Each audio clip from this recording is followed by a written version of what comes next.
To everyone, Executive President Dorothy Cook.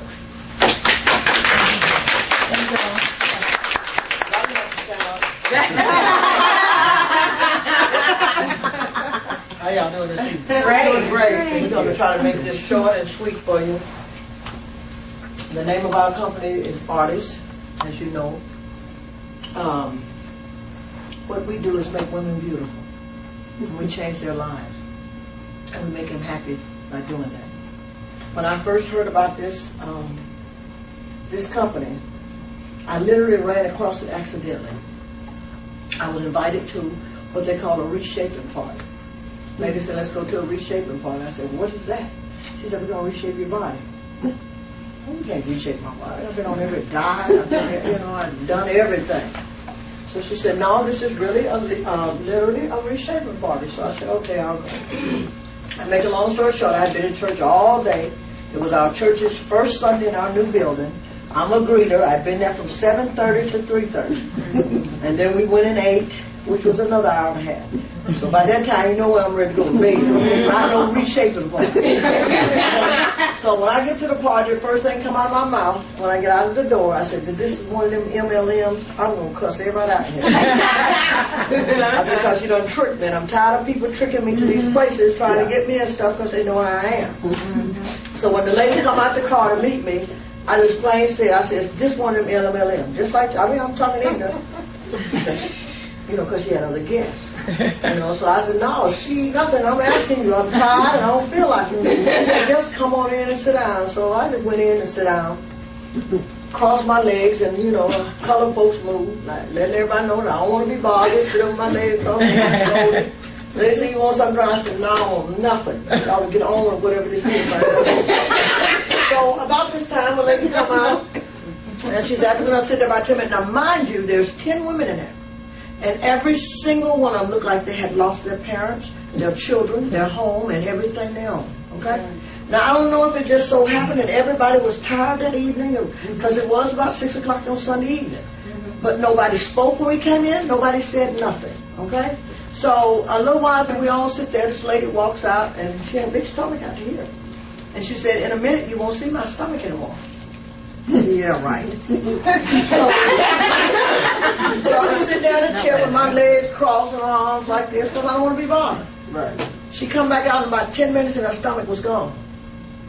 I said, uh-oh.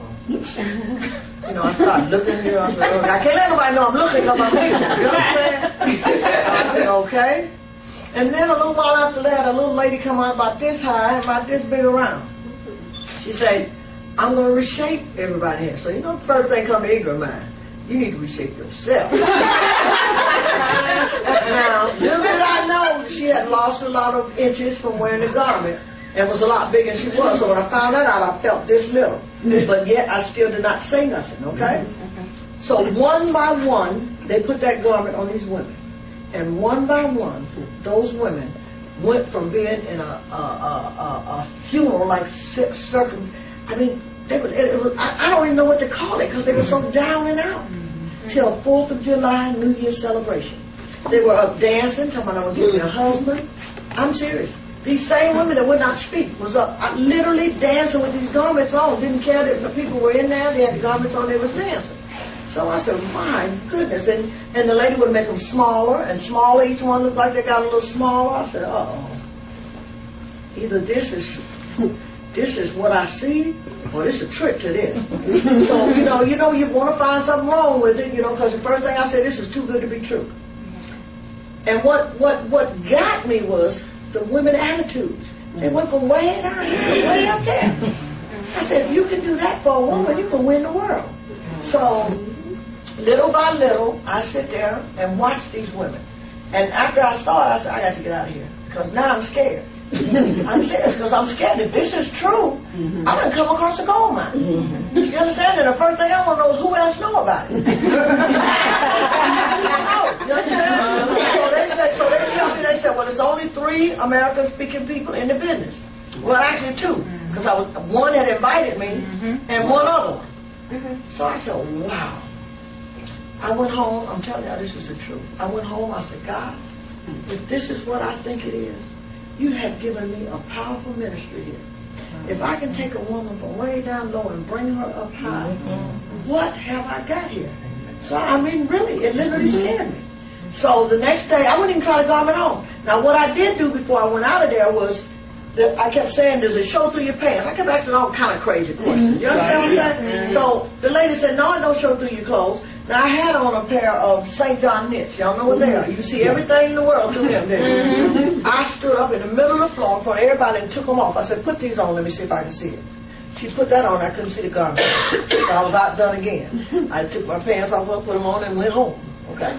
Because that's where I had to go think about what I seen. I couldn't believe it. So I couldn't sleep that night. So the next morning I get up, I call later. I say, I want to try one of the garments on. I go try one of the garments on. The garment took me down 2 sizes. Now, I started out, I was about a 22, and I still have a lot to show for it. Now, when I got to the garment, though, I had gotten down to a 16 from doing a lot of other stuff. And I put that garment on. If I tell you that garment didn't flatten me out, lift my butt, lifted my bust, and I could not believe it. So I wore it the first day, and she said, you got to keep it on 6 to 8 hours. I kept it on about 4, maybe about 4 or 5. And I called her, I said, I cannot keep this garment on, it hurts. She said, no, it don't. And it didn't.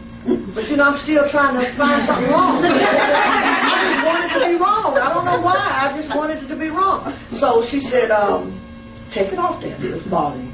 And it wasn't bothering me no more than I hadn't had a girdle on in 30 years. You understand? So it wasn't hurting. It was just getting used to it. Like you put a new pair of shoes on. They don't hurt, but you know you got a new pair of shoes on. So when I took the garment off and I told her, I said, it ain't did nothing. I took it off. She said, oh, yes, it did do something. I said, this garment ain't did nothing. So I just put it across the bed and lay there. And I so help me God, y'all. I woke up through the night and looked at it. You know, I'm hoping it's what I want it to be, but yet I'm scared it is. You're in a position? So I set my clock early so I could get up in time because it took 2 people to get this garment on me. Okay? Laying down.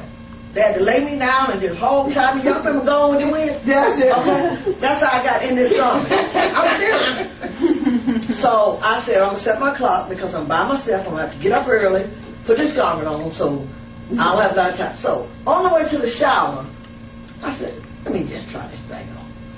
If I tell you I didn't take that garment and step up in it and fasten it in another notch, I just could not believe it.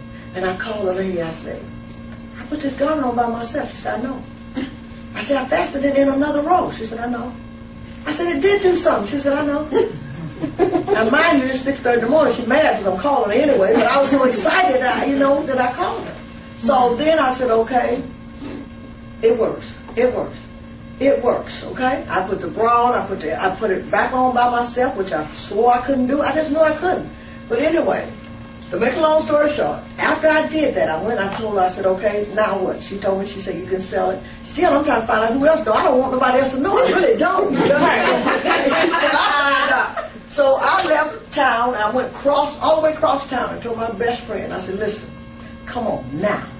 I mean, I could have called her, but I couldn't. I went to her and just got up in her face. I said, we're going to get rich. I mean, look at her. She said, what? I said, I found something. Just come on. And that's how I got into this business.